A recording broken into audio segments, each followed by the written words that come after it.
Os irmãos com a paz do Senhor. Os irmãos podem estar sentados, por gentileza. Quero agradecer aqui, primeiramente, a Deus pela oportunidade de mais uma vez estar aqui nessa cidade tão receptiva, tão agradável. Cumprimentar o meu amigo, né, pastor Hebron.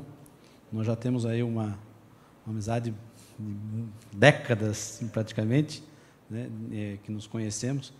E quando nos conhecemos, eu até não lembro porquê, mas descobri por acaso na Bíblia ali que Hebron e Uziel estão sempre próximos na Bíblia. Pode pesquisar ali. Se você pesquisar Hebron, vai ter um Uziel perto ali. E eu acho que 3 ou 4 oportunidades na Bíblia, Hebron está do lado do nome do Uziel. Estamos sempre juntos, né? E a gente já simpatizou desde sempre com ele, com a sua família. Somos gratos. Grato pela amizade, pelo convite.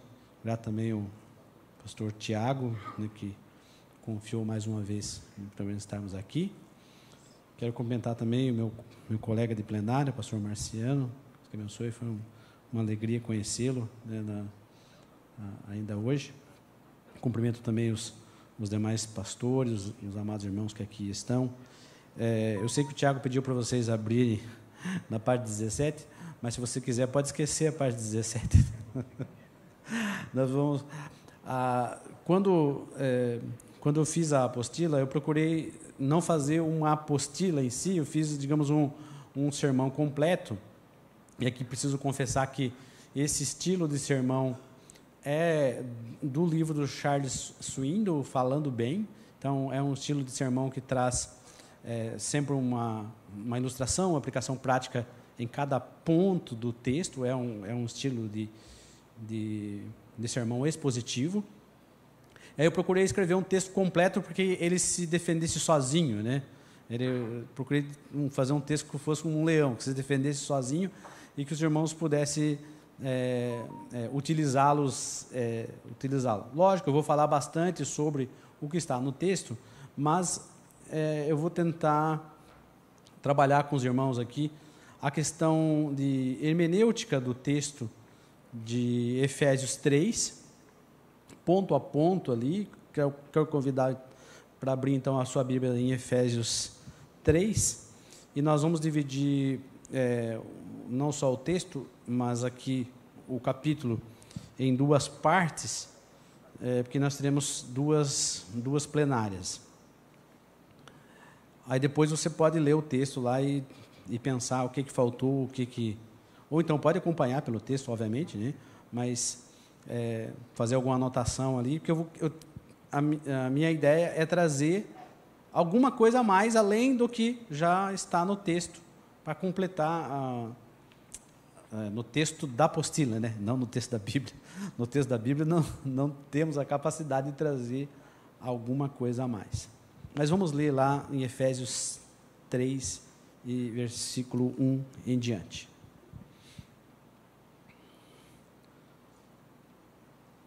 Por essa razão, eu, Paulo, o prisioneiro de Cristo Jesus, por amor de vós, os gentios, se é que vocês ouviram falar a respeito da dispensação da graça de Deus a mim confiada em favor de vocês, pois, segundo uma revelação, me foi dado a conhecer o mistério, conforme escrevi há pouco, resumidamente. Ao lerem o que escrevi, poderão entender a minha compreensão do mistério de Cristo, o qual, em outras gerações, não foi dado a conhecer aos filhos dos homens, como agora foi revelado aos seus santos apóstolos e profetas pelo Espírito. O mistério é que os gentios são co-herdeiros, membros do mesmo corpo e coparticipantes da promessa em Cristo Jesus por meio do Evangelho, do qual fui constituído ministro conforme o dom da graça de Deus a mim concedida, segundo a força operante do seu poder. A mim, o menor de todos os santos, foi dado esta graça de pregar aos gentios o evangelho das insondáveis riquezas de Cristo e manifestar a todos qual é a dispensação do mistério que, durante tempos passados, esteve oculto em Deus, que criou todas as coisas. E isso para que agora, pela igreja, a multiforme sabedoria de Deus se torne conhecida dos principados e das potestades nas regiões celestiais, segundo o eterno propósito que Deus estabeleceu em Cristo Jesus, nosso Senhor. Em Cristo, temos ousadia e acesso a Deus com confiança, mediante a fé nele. Portanto, eu peço que não desanimem por causa das minhas tribulações em favor de vocês, pois isso é motivo de honra para vocês. Amém. Amados, todos nós conhecemos que aqui no sul, nós temos lugares muito bonitos, muito agradáveis. E entre todos eu queria destacar dois. Uma vez me foi apresentado pelo pastor Soares, quando estive em Uruçanga, falecido pastor Soares. Falecido não, né? Ele está mais vivo do que nunca. O pastor Soares me levou para conhecer, ele vivia falando daquilo, né? Farol de Santa Marta. É parecido com o senhor mesmo, né? Simpático igual, né? Me levou para conhecer o farol de Santa Marta.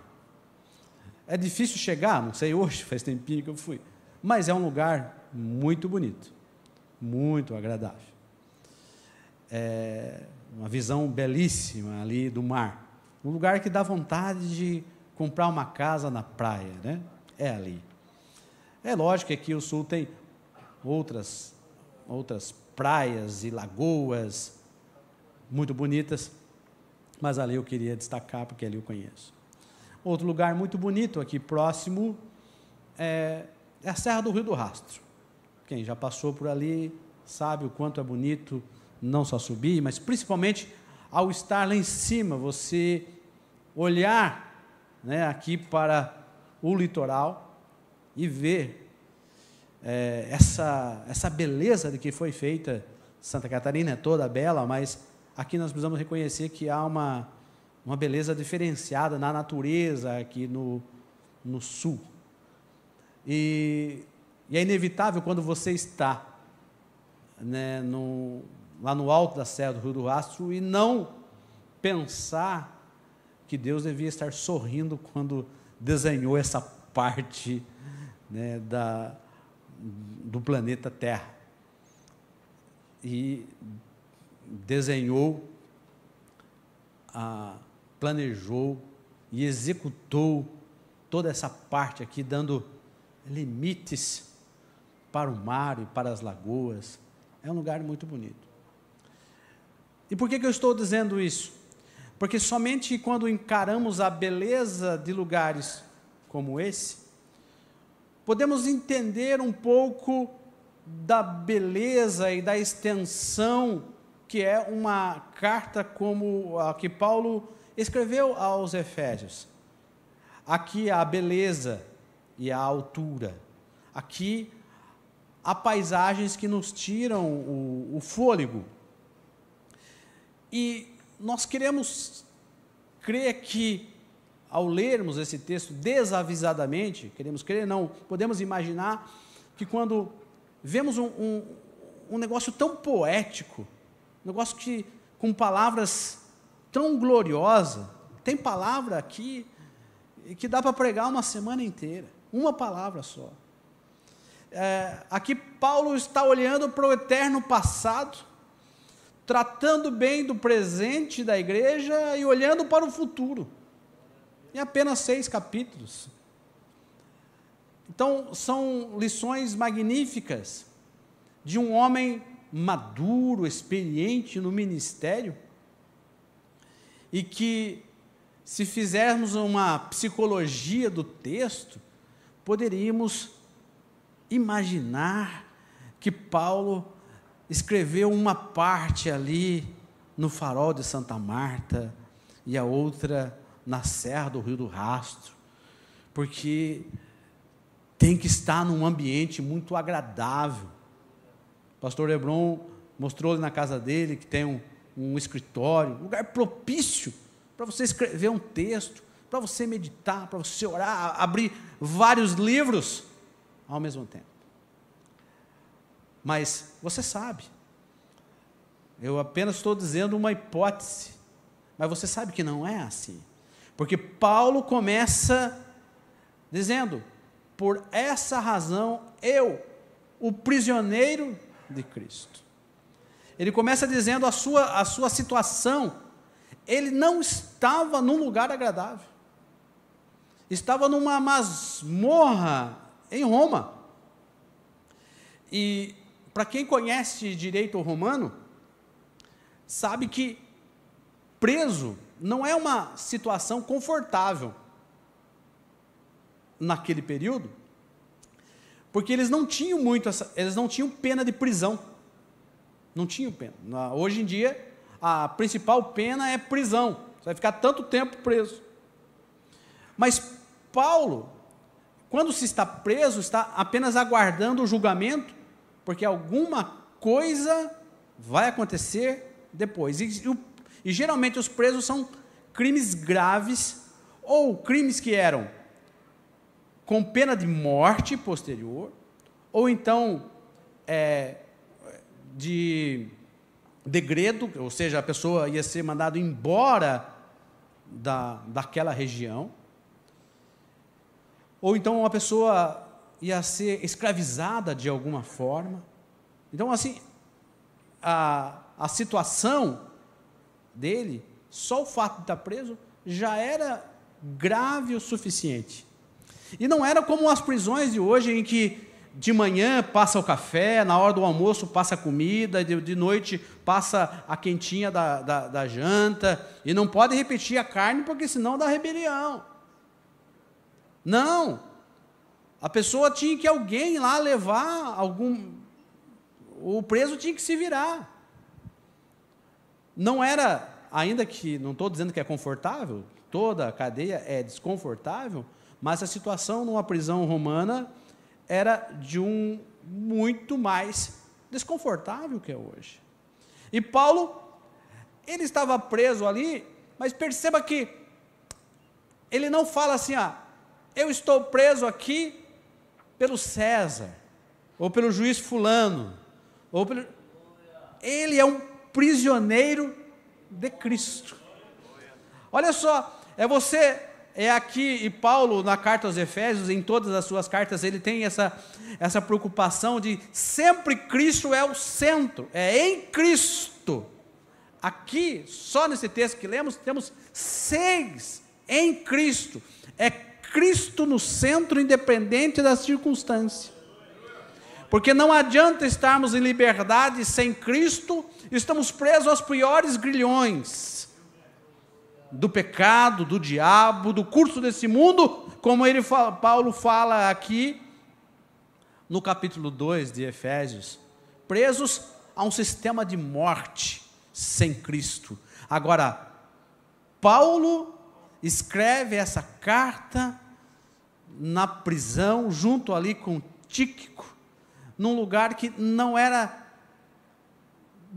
para sair um texto da maneira como saiu, mas como ele estava em Cristo, naquela prisão, enquanto ele escrevia o seu pensamento, corria até Efésios, e o Espírito Santo inspirando Paulo, para que veja só o trabalhar de Deus, para que hoje, 2000 anos depois, o Deus que planejou toda essa beleza que está à nossa volta aqui, te trouxe aqui, fez você morar aqui, você congrega aqui, você conhece aqui, para que 2000 anos depois você pudesse contemplar todo esse escrito de Paulo. Só o Espírito Santo para prever por antecipação. E aqui em Efésios nós aprendemos que Deus te conheceu antes que a serra do rio do Rastro fosse formado, antes que os mares ganhassem limites, Ele te conheceu antes, e te predestinou, e te chamou. É essa força, é por isso que Paulo falou, por esta razão.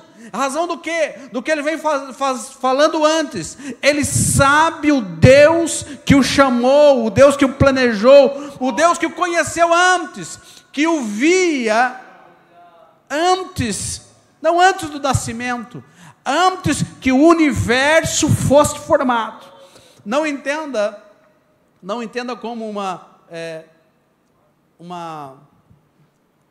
um erro no que eu vou dizer, ou um erro teológico, mas os cientistas dizem que o universo tem mais de 13,5 bilhões de anos.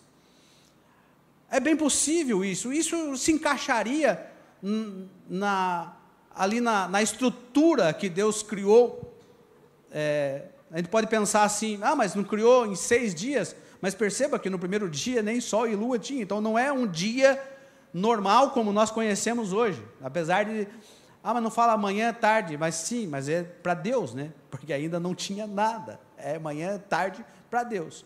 Mas assim, eu gosto de pensar que o universo tem esse prazo aí de 13 bilhões de anos. E por que eu gosto de pensar nisso?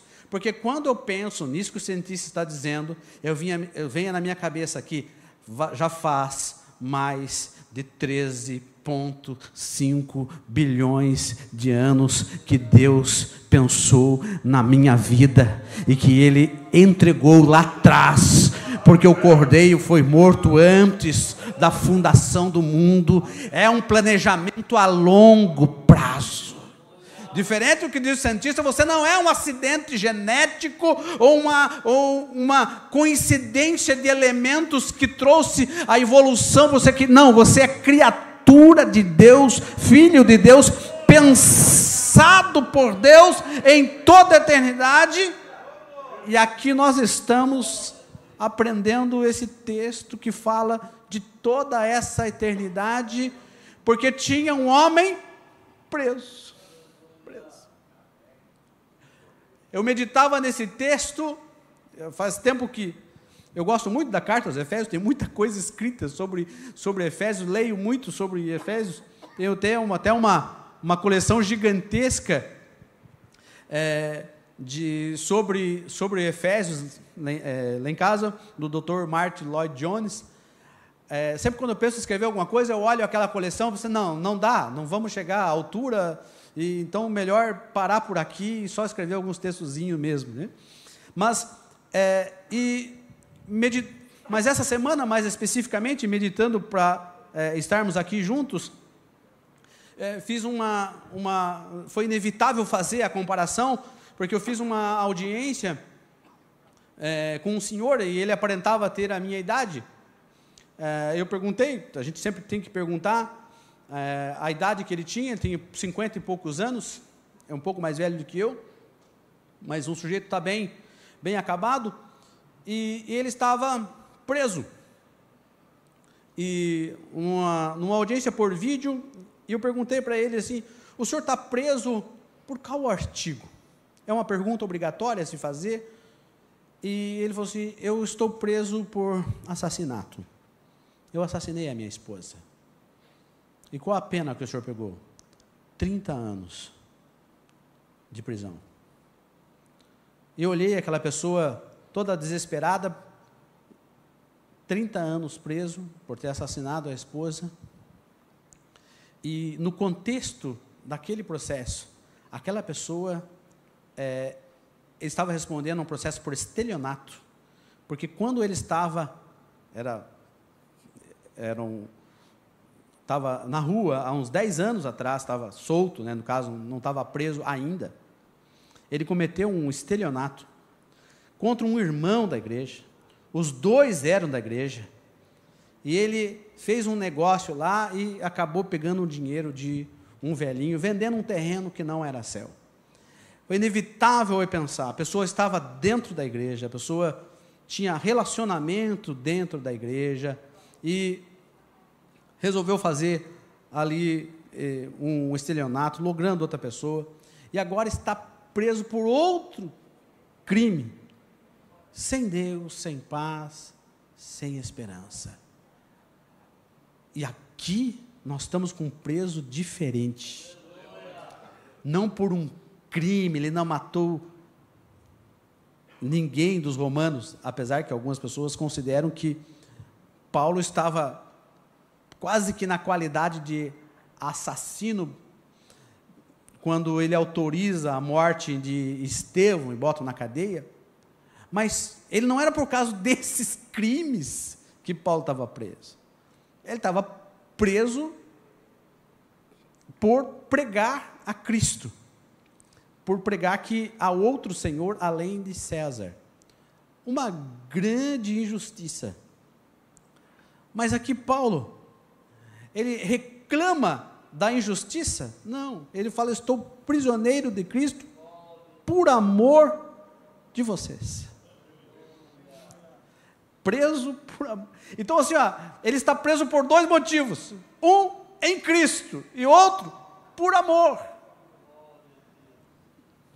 Se pudéssemos perguntar para Paulo, chegar, Paulo, amanhã vão te soltar, agora você vai mudar de vida, né? Agora você vai ficar de acordo com a sociedade e vai parar de pregar que Jesus Cristo é o Senhor. Eu falei, não, se me soltarem amanhã mesmo eu volto a pregar, porque o amor dentro dele o abrasava a ponto de ele ter que alcançar, ele sempre estava pensando no próximo lugar, na próxima ilha, na próxima cidade, no próximo continente, na Espanha. O projeto dele era avançar, ele não pensava em parar. E aqui, Paulo não era novo, quando ele escreveu essa carta, ele tinha mais de 60 anos, vamos dizer uns 64 anos, poderíamos, entre 62 e 64 anos, não era novo, mas se ele pudéssemos entrevistá-lo, ele diria, não, eu tenho um amor que me constrange, a graça me constrange a ir um pouco mais adiante. E essa expressão gentios, eu sei que você conhece, gentios são aquelas pessoas que não são judeus, e Paulo, um judeu pregando para as outras pessoas, e ele começa a explicar, se é que vocês ouviram falar a respeito da dispensação da graça de Deus. Olha só que expressão gloriosa, que a gente usa inclusive na teologia, dispensação da graça, dispensação da graça de Deus. Para entendermos isso aqui, lógico que a gente tem que ler muita coisa e tal, mas o capítulo 2 nos diria o que é essa dispensação. Dispensa é o lugar onde se guarda alimentos, mas é um lugar onde se guarda coisas valiosas. Então, dispensa é o lugar onde se guarda coisas valiosas. Então, um dispenseiro é aquele que vai lá dentro e traz para fora para servir essas coisas boas na mesa. Então, a dispensação da graça significa que Deus abriu as portas da sua dispensa celestial. Abriu as portas. E abriu as portas para quê? Para que a graça descesse. Por quê? Porque nós estávamos mortos, aqui Efésios 2 fala, em delitos e em pecados, simplesmente morto. Nós andávamos segundo o curso desse mundo.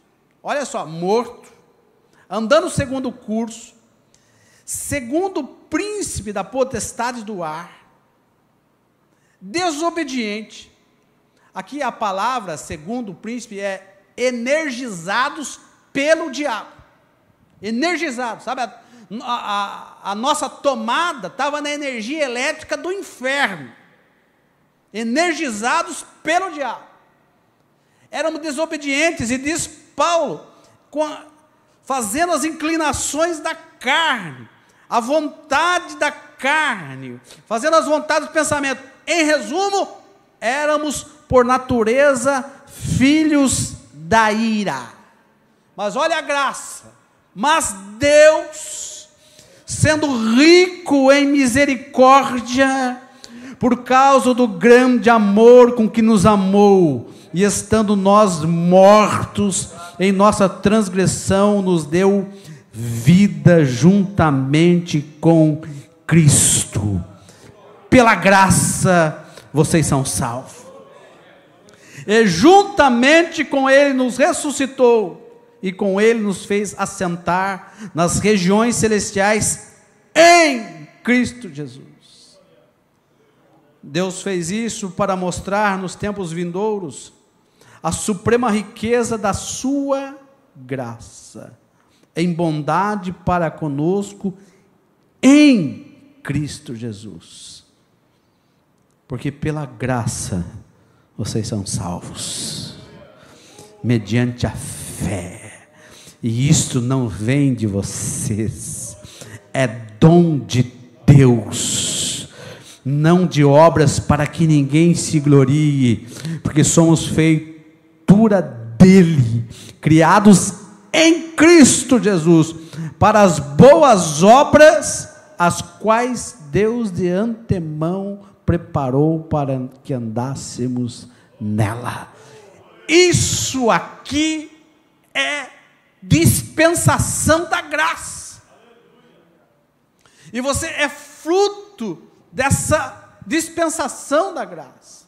A graça, ela te alcançou, ela se ha manifestado poderosa, e te arrancou lá do mundo dos mortos, e te colocou aqui vivo. E diz Paulo, não apenas ressuscitou, porque uma coisa é tirar da necrópole, do mundo dos mortos, mas fazer entrar na metrópole, ou seja, na cidade, é outra coisa. Mas Deus não apenas nos tirou lá do mundo dos mortos, tirou lá do túmulo, mas Ele nos colocou andando e vivos.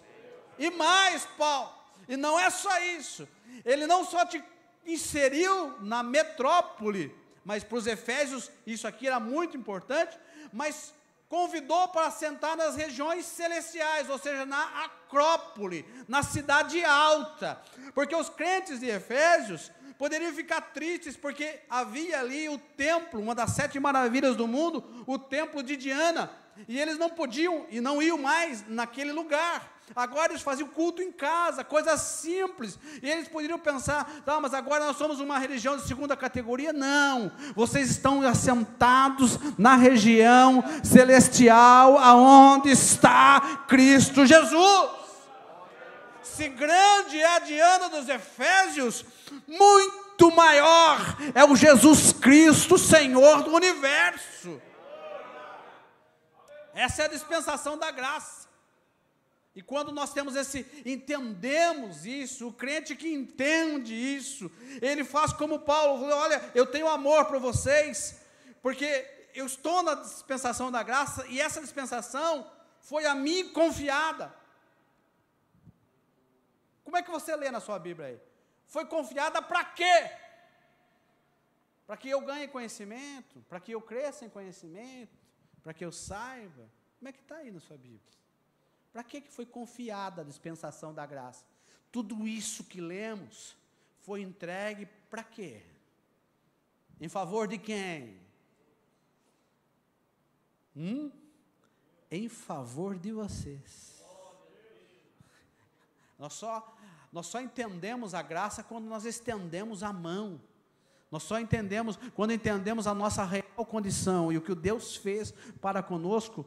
Isso é inevitável de que você tenha que alcançar outras pessoas, porque você sabe que a situação delas, aonde elas estão, é uma situação de morte, mas você está na dispensação da graça, e a graça alcança o improvável.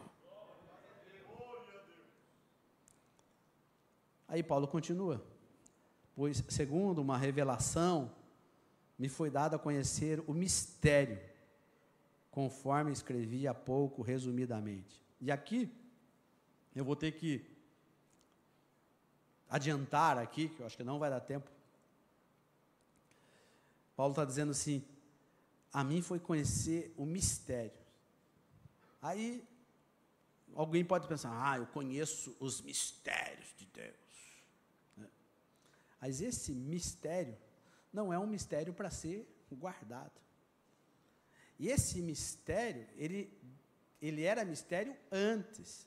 Aqui mistério é no sentido de segredo revelado. E qual que é o mistério? Ali no capítulo 2, e aqui também na sequência, nós aprendemos, a primeira base desse mistério é que Deus surpreendeu judeus e gentios. Quando, desde lá do começo, há bilhões de anos, Deus planejou um povo só, judeus e gentios, todo em Cristo. Os gentios não tinham a lei, estavam separados de Deus, não conheciam a Cristo, havia um muro de separação. Mas sabe o que Jesus veio e fez? Ele acabou com o muro, ele derrubou o muro. Ele derrubou o muro de separação, não tem mais separação, agora é um povo só.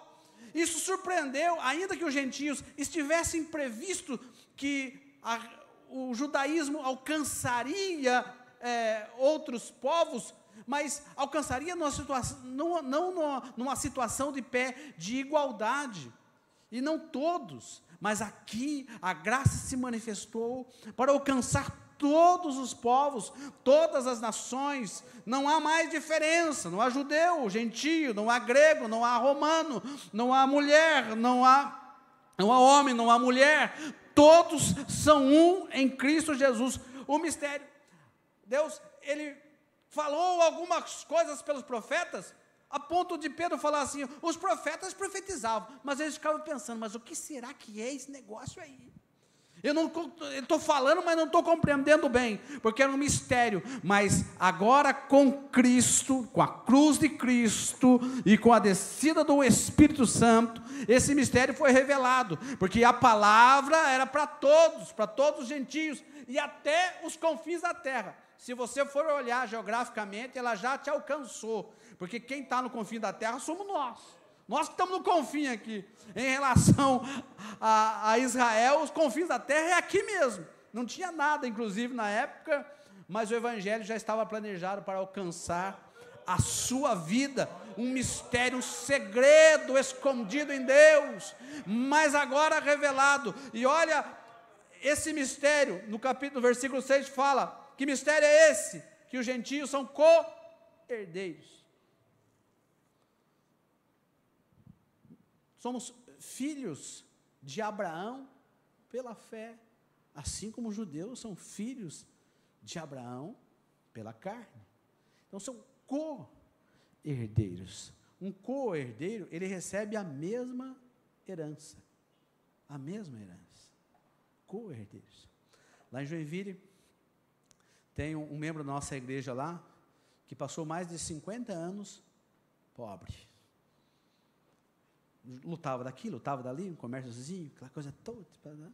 Mas um dia, morreu o pai dele. O pai dele nunca o reconheceu. Ele teve que fazer um reconhecimento na justiça.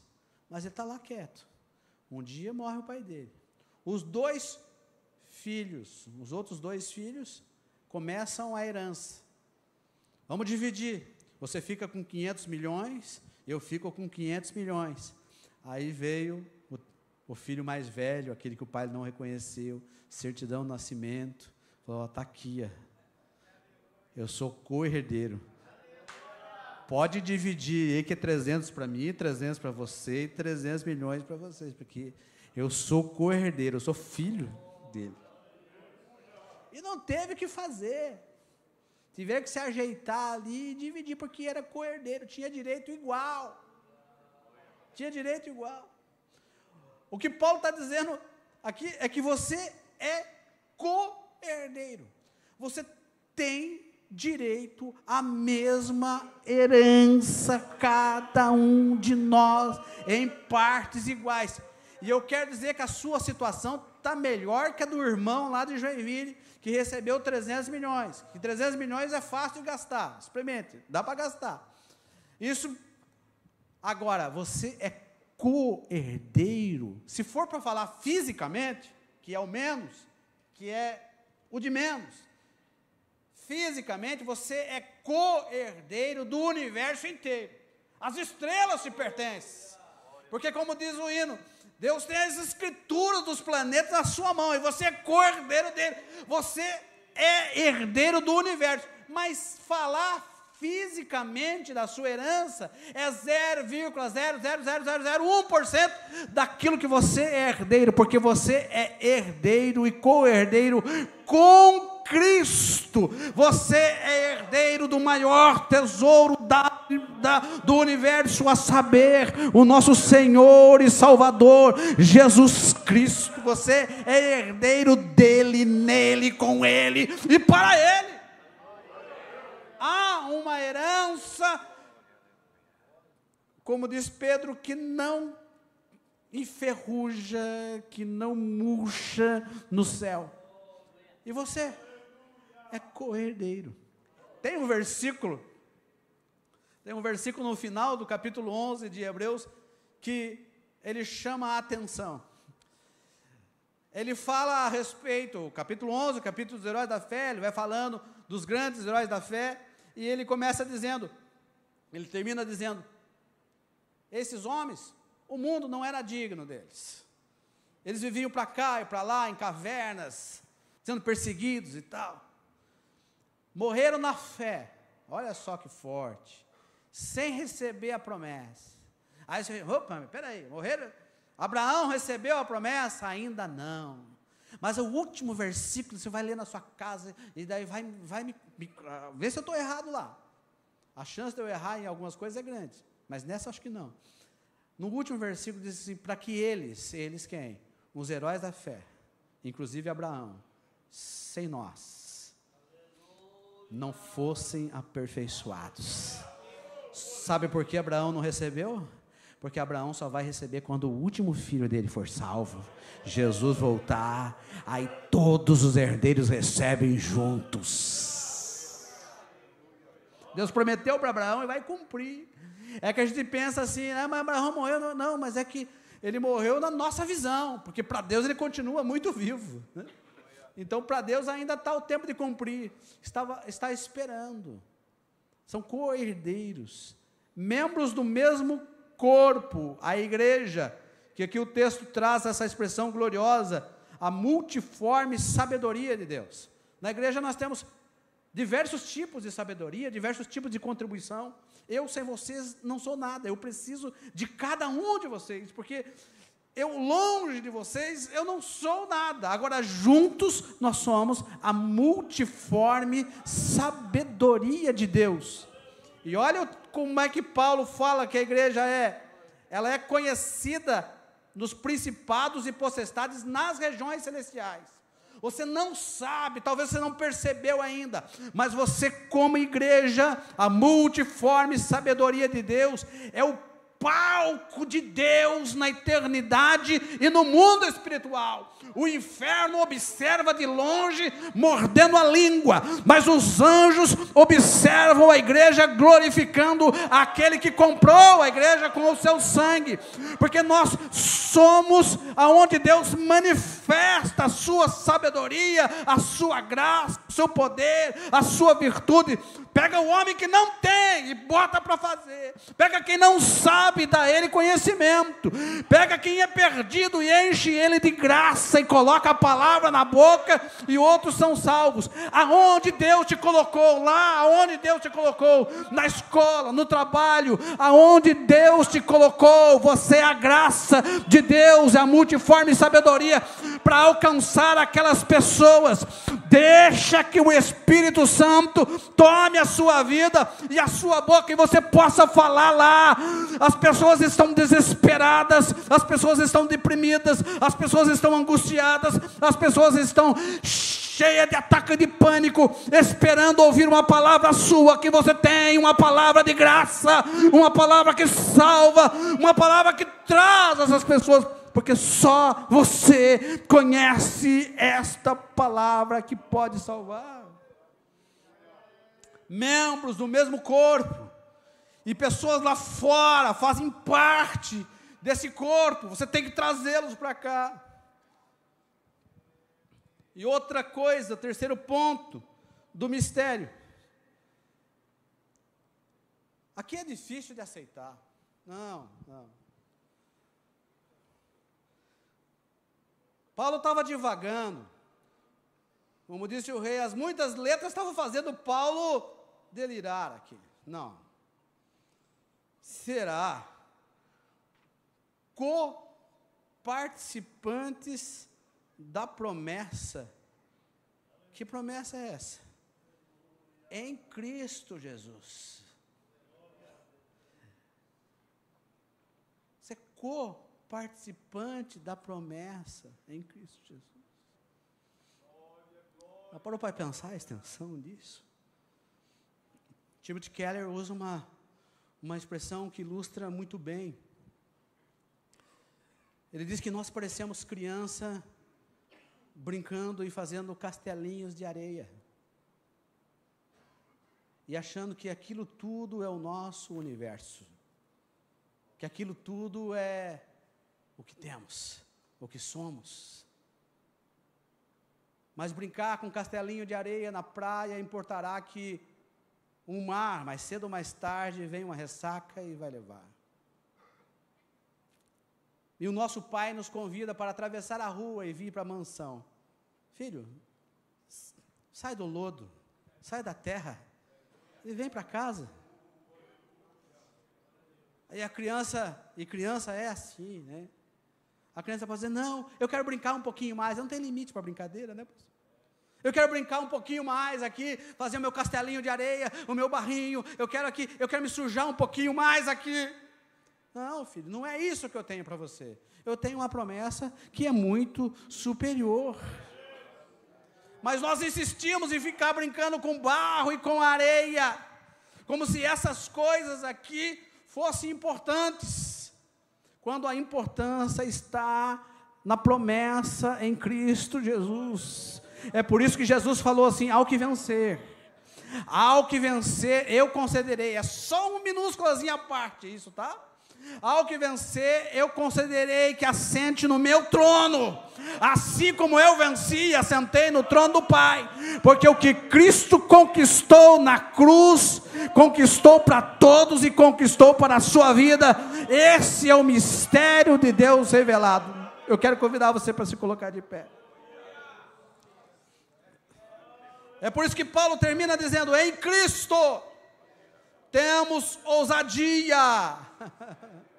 Você tem ousadia e acesso a Deus com confiança, mediante a fé nele. Aí a explicação, porque como Paulo pode escrever uma carta tão bela preso? Portanto, eu peço que não desanime por causa das minhas tribulações em favor de vocês, por isso é motivo de honra para vocês. Em outro texto, a carta a Timóteo, Paulo fala assim, eu estou preso, mas a palavra de Deus não está presa. Ele estava preso, mas a palavra tinha liberdade e tem liberdade. Eu quero te convidar para orar nessa hora. Senhor, eu sou grato a Ti, Senhor, pela Sua graça e pela Sua misericórdia, pela Sua bondade, pelos escritos que o Senhor deixou aqui para nós, maiormente a carta aos Efésios. Há tanta coisa aqui que eu não compreendo, que eu não consigo alcançar.